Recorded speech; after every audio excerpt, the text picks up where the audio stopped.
नमस्कार everybody, welcome back to my channel. And आज मैं आप लोगों के सामने फिर से एक सक्सेस स्टोरी लेके आई हूँ होपोनोपोनो प्रेयर की। बहुत ढेर सारी सक्सेस स्टोरीज आते जा रहे हैं मेरे पास होपोनोपोनो प्रेयर से रिलेटेड। एंड ये सक्सेस स्टोरी मैं आपके सामने इसलिए शेयर करना चाहती हूँ because I would want to let you know कि ये जो क्लाइंट है मेरी, ये बहुत ही एक डिससेटिस्फाइड स्टेट में थी। She was very on an anxiety stage जब वो मेरे पास कोचिंग लेने आई थी। मेरे साथ वो 1 मंथ पहले ही जुड़ी थी और एक ही महीने में उन्होंने इतना अच्छा प्रैक्टिस किया, इतने अच्छे से अपने आप को स्टेबल किया that now she is sharing her success story with me. So हुआ क्या था, coming back to the story, हुआ क्या था कि this client when she came to me, तो इनकी सबसे पहली जो विश थी जो कि ये पूरा करना चाहती थी वॉज अबाउट हर ब्रदर। वो अपने लिए भी नहीं, वो अपने ब्रदर के लिए जो मेरे पास आई थी कि शी वॉन्टेड टू मैनिफेस्ट उनके ब्रदर के लिए एक अच्छा जॉब। सो उनके ब्रदर के पास जॉब नहीं था and she wanted to manifest that. There were other things also, और भी बहुत सी चीज़ें थी जिनके लिए वो होपोनोपोनो प्रेयर कर रही थी, अपनी खुद की एंग्जाइटी को ख़त्म करने के लिए, अपने सेल्फ लव के लिए, कपल ऑफ थिंग्स। बट जो मेन चीज़ उन्होंने अपने ब्रदर के लिए, पहली चीज़ जो उन्होंने कहा था कि मैं फर्स्ट जो मैनिफेस्ट करना चाहती हूँ अपने लाइफ में, वो अपने ब्रदर का जॉब मैनिफेस्ट करना चाहती हूँ। She was not aware of anything about manifestation, कैसे करना है, क्या करना है। सो जब उन्होंने मेरी क्लास ज्वाइन करी थी, 1 महीने का सेशन लिया था, so every day I use to tell her to do ho'oponopono prayer. वो उसी तरह से होपोनोपोनो प्रेयर करती थी। उन्होंने और कुछ नहीं किया। She just trusted on me, she just did whatever I told her to do. जो भी मैंने उनको बोला था करने के लिए, उन्होंने वो सारी चीज़ें की। एंड विद इन 1 मंथ उन्होंने ये सक्सेस स्टोरी हमारे पूरे होपोनोपोनो ग्रुप में शेयर करी थी that she has manifested a very good job for her brother. उनके ब्रदर को with in 1 month of her practice एक बहुत ही अच्छी जॉब मिल गई थी। उन्होंने किया क्या, स्टेप्स क्या क्या किए, कुछ खास नहीं किया। सबसे पहली चीज़ जो वो कर रही थी, वो रेगुलरली अटेंड कर रही थी ho'oponopono prayer. Every day 108 times वो होपोनोपोनो प्रेयर करती थी। रात में भी वो हमारे साथ बैठती थी, अपने सेल्फ लव का, अपने सेल्फ कॉन्सेप्ट पे काम करती थी। किस तरह से सेल्फ लव और सेल्फ कॉन्सेप्ट पे काम करती थी? Through ho'oponopono prayer and through some affirmations like कि I am a master manifester, I can create anything, everything is going good in my life. दूसरी चीज़ उन्होंने क्या किया था, अपने भाई के लिए, अपने भाई का एक नया वर्जन उन्होंने लिखा था। व्हाट आई टोल्ड हर कि अपनी डायरी उन्होंने एक बनाई थी और उन्होंने अपने भाई के बारे में सब कुछ लिखा था, जैसा वर्जन वो अपने भाई का देखना चाहती हैं कि मेरे भाई को इस कंपनी में जॉब मिल गई है, इस प्रोफाइल की जॉब मिल गई है, ये डेजिग्नेशन है, उसकी ये सैलरी है, अब वो ऐसे खुश रहने लगा है। वो सारा कुछ उसके भाई का नया वर्जन उन्होंने उस डायरी में लिखा। एवरी डे उस डायरी को पढ़ती थी, मॉर्निंग और नाइट उसको पढ़ती थी और उसको विजुअलाइज करती थी। जो भी पढ़ा है वो उसको विजुअलाइज करती थी, अपने आप में एफर्मेशंस हमेशा बोलती थी that she is extremely happy, thank you dear universe कि मेरे भाई को एक अच्छी नौकरी मिल गई है।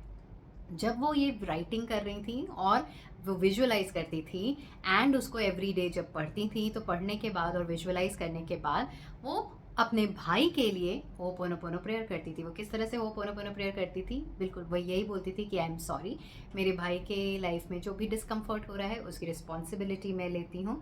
I am sorry for it, please forgive me. Thank you so much कि मेरे भाई को एक अच्छी नौकरी देने के लिए, थैंक यू सो मच कि हमारी सारी डिज़ायर को पूरा करने के लिए, thank you for healing me and my brother. I take the responsibility of any discomfort my brother is facing.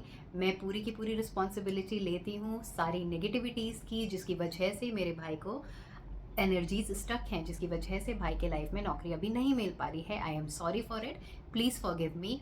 Thank you so much कि उसकी नौकरी लग गई है, thank you so much, he is extremely happy and I love you.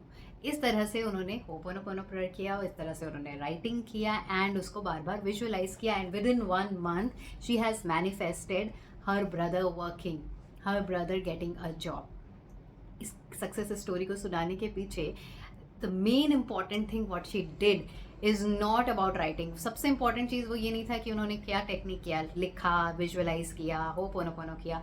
उन्होंने हर चीज़, सबसे पहली चीज़ जो उन्होंने करी थी वो सब कुछ गुड गॉड को सरेंडर कर दिया।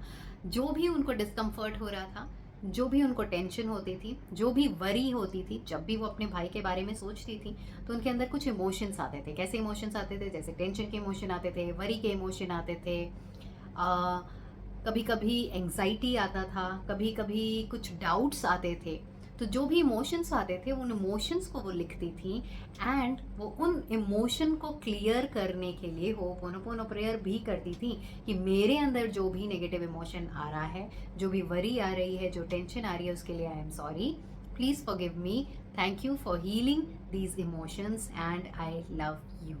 जैसे जैसे इनके ये इमोशंस क्लियर होते गए, इनके अंदर दूसरे इमोशंस डेवलप होता गया। कौन सा इमोशन? जैसे कि कॉन्फिडेंस का इमोशन। कौन सा इमोशन? जैसे कि ट्रस्ट का इमोशन।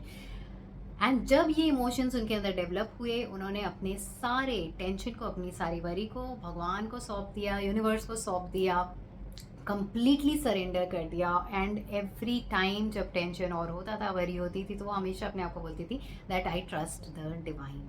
सबसे इम्पॉर्टेंट चीज़ ये इनको जो मैनिफेस्ट करने में हेल्प करी थी, वो ये चीज़ हेल्प करी थी कि उनका जो ट्रस्ट है, उन्होंने बहुत ज़्यादा ट्रस्ट रखा था भगवान के ऊपर, उन्होंने बहुत ज़्यादा ट्रस्ट रखा था। वो अपने आप को हमेशा ही रिमाइंड कराती थी कि वो जो भी कर रही हैं, जो भी टेक्निक्स फॉलो कर रही हैं, जैसे भी प्रेयर बोल रही हैं, वो बिल्कुल सही है। एंड वो गॉड की ही डिवाइन पावर है, वो गॉड का ही डिवाइन इंटरवेंशन है, उन्हीं की गाइडेंस है जो उनको हील करता जा रहा है। उन्हीं की गाइडेंस के अकॉर्डिंगली ही वो सारी चीज़ें कर रही हैं। वेरी इम्पॉर्टेंट, वो ट्रस्ट उन्होंने कभी ब्रेक नहीं किया।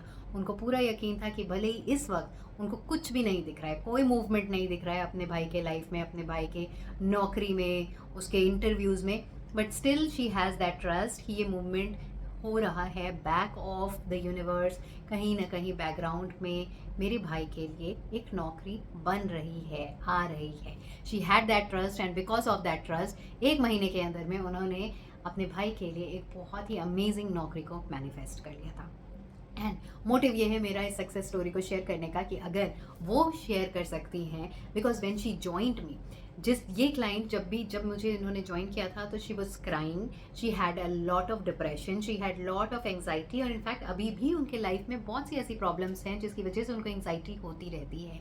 वो बहुत ही एक अनस्टेबल स्टेज में आई थी मेरे पास, लेकिन अगर वो मैनिफेस्ट कर सकती हैं और वो अपने स्टेज को एक अनस्टेबल स्टेज से एक स्टेबल स्टेट में लेके आ सकती हैं with in 1 month with full dedication and full trust, तो इसको कोई भी मैनिफेस्ट कर सकता है। और ये बहुत डिफिकल्ट चीज़ उन्होंने मैनिफेस्ट की। उन्होंने अपने लिए कुछ नहीं मैनिफेस्ट किया, बल्कि उन्होंने सामने वाले के लिए मैनिफेस्ट किया, उन्होंने अपने भाई के लिए मैनिफेस्ट किया, जो कि उनकी फर्स्ट मैनिफेस्टेशन थी। एंड आई एम 100% श्योर मैं अपने चैनल पे उनकी और भी बहुत से ऐसी मैनिफेस्टेशंस की सक्सेस स्टोरी सुनाऊंगी, because she is an excellent student. So जब वो मेरे पास आई थी, वो इतनी परेशान रहती थी, और जब वो अपनी परेशानी को दूर कर सकती हैं, अपने आप को स्टेबल कर सकती हैं, तो ये कोई भी कर सकता है। सो आई होप इस वीडियो को देख के आप लोगों को भी मोटिवेशन आया होगा, और आप भी अगेन होपोनोपोनो प्रेयर करके अपनी सारी प्रॉब्लम्स को दूर करने के लिए तैयार होंगे। अगर होपोनोपोनो प्रेयर से रिलेटेड आपको कोई क्वेश्चंस है, या अगर आपको मेरी कोचिंग ज्वाइन करनी है, मेरे होपोनोपोनो सेशंस ज्वाइन करने हैं, जो कि मैं मंथली लेती हूँ every night from 9 to 10 PM, मैं होपोनोपोनो हीलिंग्स देती हूँ। इनकेस अगर आपको वो ज्वाइन करना है तो आप मुझे कमेंट सेक्शन में बता सकते हैं, मैं आपको कॉन्टैक्ट करूँगी and I can enrol you in my session. Thank you so much for watching my video.